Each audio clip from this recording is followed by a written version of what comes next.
NN news છું અર્પિતા પટેલ। હવે જોઈએ અગત્યના સમાચાર।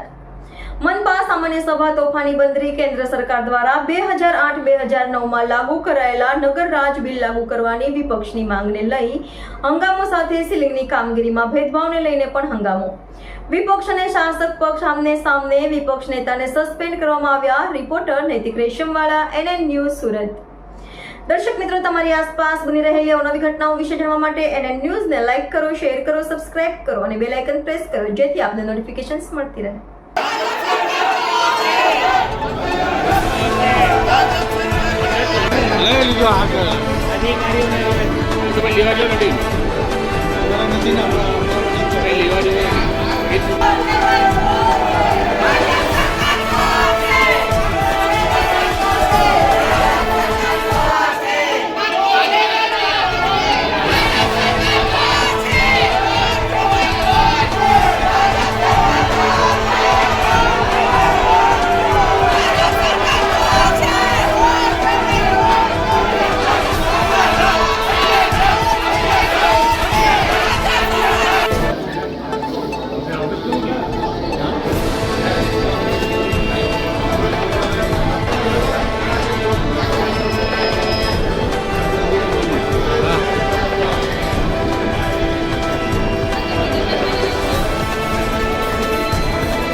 जी આજની સામાન્ય સભાની અંદર ભારતીય જનતા પાર્ટીના શાસકો દ્વારા જવાબ નહીં આપી શકાતા પહેલા તો પહેલી સભાની અંદર મને સસ્પેન્ડ કરવામાં આવી અને સાથે સાથે જ્યારે અમારા નગરસેવકોને પ્રશ્નો હોય અથવા પૂછવું હોય, કોઈ પણ વિષય ઉપર ચર્ચા કરવી હોય એ ના થાય એના માટે મેયર પણ ડરપોક છે, બધા શાસકો પણ ડરપોક છે।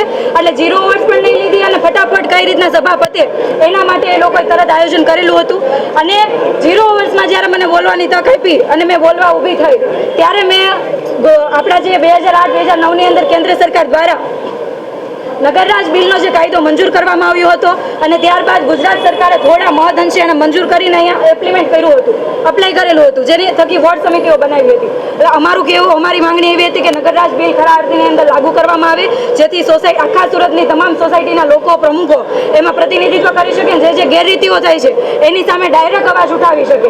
કારણ કે શાસકો અને શાસકના જે કોર્પોરેટરો છે એના સુધી ફરિયાદો જાય છે, પણ એ સરકાર વિરુદ્ધની કોઈ ફરિયાદો સાંભળતા નથી અને ફરિયાદ આગળ કરતા પણ નથી, જેના કારણે સુરતની જનતા પીસાય છે।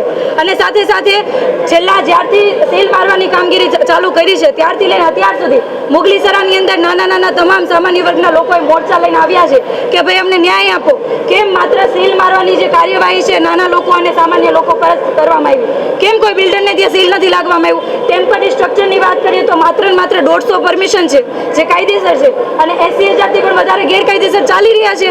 તો કયા કારણસર કયા નેતાને આપતા જાય છે, કયા નેતાના કહેવાથી આ ટેમ્પરરી સ્ટ્રક્ચર ચાલે છે? તમામ લોકો જે કોઈ મોરચો લઈને આવે છે તમામ લોકોની માંગણી એટલી જ છે કે સુરતના લોકો, સુરતની જનતા, નાના હોય કે મોટા હોય, શાસકો માટે બધા એક સમાન હોવા જોઈએ, કાયદો બધા લોકો માટે એક સમાન હોવો જોઈએ। પરંતુ જે ભાજપ દ્વારા જે ભેદભાવની નીતિ કરવામાં આવે છે આ નીતિ બિલકુલ યોગ્ય નથી અને એ બાબતે અમે શાસકોને રજૂઆત કરી કે આ ભેદભાવની નીતિ જો કરવામાં આવશે તો અમે સતત લોકોને સાથે રાખીને વિરોધ કરતા રહીશું।